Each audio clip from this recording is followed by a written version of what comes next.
Olá e bem-vindos! Hoje a gente tem um material que, olha, já começa com uma pergunta daquelas que param a gente no meio do dia. Falta o quê? Totalmente. É o título de um capítulo do livro Na Luz da Vitória, do José Carlos de Luca, que a gente recebeu em áudio. E, sinceramente, quem nunca se pegou pensando nisso, né? É uma pergunta universal, sem dúvida. Olhando para a própria vida e sentindo que, sei lá, alguma peça não encaixa. E o interessante do material que a gente vai analisar hoje é que ele não fica só na filosofia, assim. Ele tenta diagnosticar, porque a gente sente isso, e o que é mais importante, o que fazer a respeito. Exato. A nossa missão aqui é investigar as ideias do autor sobre essa sensação de potencial não realizado. E uma ideia que me pareceu bem contraintuitiva, Uhum. de que os momentos ruins podem ser a base da nossa felicidade. E claro, qual é a nossa parte nisso tudo, quando a insatisfação bate, né? A fonte já começa, assim, com uma afirmação bem pesada, sugerindo que a gente joga fora uma parte gigantesca do nosso potencial. E é isso que torna a análise fascinante. Ele conecta essa ideia de potencial com orgulho, com humildade, frustração, de um jeito muito prático, sabe? O desafio que o autor nos coloca é repensar o papel das dificuldades. Será que elas são só pedras no caminho? Ou, como ele sugere, são os ingredientes essenciais para construir uma vida que vale a pena? Vamos mergulhar nessa lógica? Vamos começar pela parte que, para mim, foi um verdadeiro soco no estômago. O texto cita uma afirmação que é atribuída a uma entidade chamada Manastro Missionário da Luz, e o número é absurdo. É chocante, né? Diz que desprezamos 50%, 60%, 70% e, frequentemente, até mais de nossas possibilidades. Peraí, 70% é um número tão alto que parece quase desmotivador. O que ele quer dizer com isso? É sobre não virar CEO ou ganhar um prêmio Nobel? Acho que a intenção é justamente chocar para gerar reflexão, não para gerar culpa, e o foco não é em grandes feitos heróicos, sabe? O texto conecta esse desperdício ao mau uso das nossas forças fisiológicas e do nosso tempo no dia a dia. É bem mais sutil. Então é sobre as pequenas coisas, tipo a forma como a gente gasta as nossas horas, nossa energia mental. Exatamente. Pensa no termo que ele usa, perambulamos. Quantas vezes a gente não se sente assim, né? Estamos ocupados, correndo, fazendo alguma coisa de útil, como ele mesmo diz, mas sem uma direção clara. É como estar num carro em movimento, mas sem saber o destino, só reagindo às curvas da estrada. O autor reconhece que a vida é uma luta. Isso é um fato. A provocação dele é: a gente está lutando as lutas que nos fazem crescer, que nos levam a algum tipo de progresso, ou a gente está só gastando energia para se manter no mesmo lugar? Esse desperdício de 70% talvez esteja aí, nesse movimento sem propósito. Nossa, essa distinção entre estar ocupado e estar em movimento com propósito é brutal. Porque a gente se engana muito com a ocupação, né? Sim, Agenda cheia vira um sinônimo de vida bem vivida, mas talvez seja só barulho. Mas ok, se a vida é essa luta e a gente desperdiça tanto potencial, o cenário parece meio sombrio. Só que aí, o texto dá uma virada de 180 graus, que eu achei ousada. sim, é a parte mais contraintuitiva do argumento. Ele não só reconhece as lutas diárias, o muito suor e a difícil arte de conviver, como ele posiciona tudo isso não como um problema, mas como a solução. É onde ele introduz a metáfora central. A tal da argamassa da nossa felicidade. Ele diz que os obstáculos, as frustrações, as decepções, que tudo isso compõe essa argamassa. Sendo bem sincero, a minha primeira reação foi de ceticismo. Claro. Quando a gente está no meio de uma perda, de uma frustração gigante, a última coisa que passa pela cabeça é: que ótimo, mais um tijolo para o meu palácio da felicidade.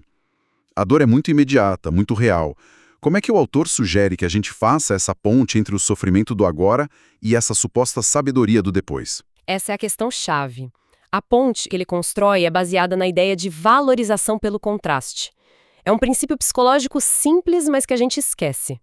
O texto é direto. A gente só conhece e valoriza a felicidade quando passa por um momento oposto. Ninguém saberia o que é calor se não existisse o frio. Ninguém valorizaria a saúde da mesma forma sem nunca ter ficado doente. Faz sentido. É como tentar explicar uma cor para quem só enxerga em um tom. Sem o contraste, a cor não tem significado. Os exemplos que ele usa são bem pé no chão, né? A alegria depois da tristeza, o valor da companhia depois da solidão. o refrigério da paz depois da dor. E é aí que ele faz uma releitura muito interessante daquela frase famosa de Jesus: bem-aventurados que choram. Sim. A interpretação tradicional pode soar como uma glorificação do sofrimento. Mas, na visão do autor, não é isso. A bem-aventurança não está no ato de chorar, mas no potencial de aprendizado que a lágrima carrega. Ele chega a dizer que uma lágrima pode nos ensinar muito em matéria de felicidade. É como se a lágrima fosse o sal da felicidade, o que dá sabor e profundidade a ela. Exato. Então, a dificuldade não é boa em si mesma, mas é uma ferramenta. Um treino para se tornar mais forte. Uma tristeza que nos torna mais humanos. É uma mudança de perspectiva, de ver o obstáculo não como um muro, mas como um degrau. Perfeito. É isso. A argamassa sozinha não é bonita. É um negócio cinza, áspero, né? Mas é o que une os tijolos e dá força e solidez para a parede. Da mesma forma, essas experiências difíceis, quando a gente consegue processá-las, dão uma profundidade, uma resiliência para a nossa felicidade que uma vida sem desafios jamais daria. A felicidade vira algo conquistado, não apenas dado. E isso muda tudo. Ok. Eu estou comprando a ideia de que as dificuldades são ingredientes, e não só obstáculos. Mas aceitar isso na teoria é uma coisa. O que a gente faz com essa argamassa é outra história, né? Imagino que a nossa reação a tudo isso é o que define o resultado. O texto fala sobre isso. Fala, e de forma muito clara. É o ponto de bifurcação. Diante da frustração, da lágrima, o autor apresenta dois caminhos radicalmente diferentes. Partem do mesmo ponto, mas levam a destinos opostos. O primeiro caminho é o que a gente conhece bem. O texto descreve como descambar para a revolta, para a apatia, quando não para o medo paralisante. É o caminho da estagnação. É ficar preso no que deu errado. A gente gasta uma energia mental absurda remoendo a situação, repassando o filme do fracasso na cabeça, procurando culpados. E essa energia é finita. Se você aloca 100% da sua capacidade mental no ressentimento ou na autopiedade, sobra zero para a criatividade, para a solução, para a construção de algo novo. É uma paralisia autoimposta. Total. Você fica preso olhando para a porta que se fechou e não vê todas as outras que podem estar se abrindo ao redor. E o autor identifica uma causa muito específica para essa reação. Não é a dificuldade em si, mas algo dentro de nós. Ele é categórico. Sobra orgulho, falta humildade.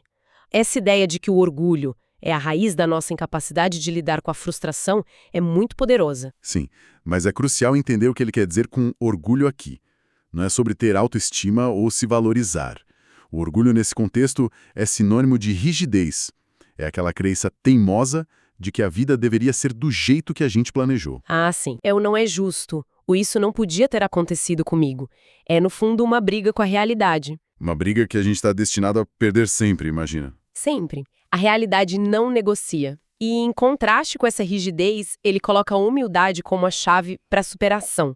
E a descrição de humildade que ele faz é fantástica, porque desconstrói aquela ideia de que ser humilde é ser passivo ou capacho dos outros. Sim, a lista de qualidades que ele atribui à humildade é de uma pessoa extremamente proativa e inteligente. Muita adaptação, muito recomeço, muito jogo de cintura, muita flexibilidade, muito malabarismo. Mente aberta e espírito sempre pronto a aprender e a reinventar. Isso não soa como submissão, soa como uma estratégia de sobrevivência e crescimento de altíssimo nível. É a definição perfeita de inteligência adaptativa.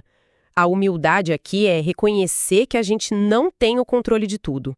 É ter a flexibilidade para entender que talvez aquele não que a vida nos deu seja, na verdade, a melhor coisa que poderia ter acontecido, mesmo que na hora doa. Dá para pensar num exemplo prático? Claro. Pensa assim, o orgulho é o profissional que é demitido e passa anos dizendo a empresa cometeu um erro, eles que perderam. Ele se fossiliza nessa narrativa.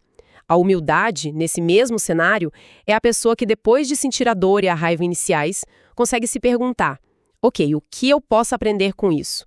Onde eu não me encaixava? Que nova habilidade essa situação me força a desenvolver? Não é sobre se culpar, é sobre se adaptar e seguir em frente. Isso me leva a um ponto que me deixou um pouco desconfortável no texto. Ele diz que a vida tem uma inteligência própria e sempre sabe o que é melhor para nós. Essa ideia não pode ser um pouco perigosa? Não pode levar a uma certa passividade?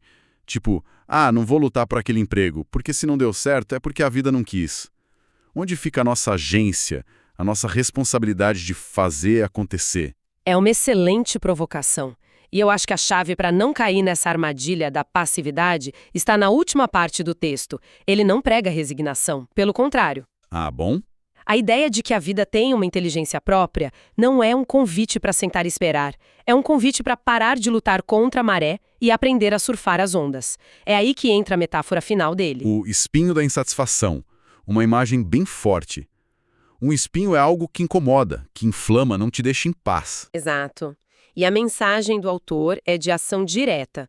Se esse espinho está cravado em você, se a sua vida não está satisfatória, ele diz que é sua obrigação fazer algo a respeito.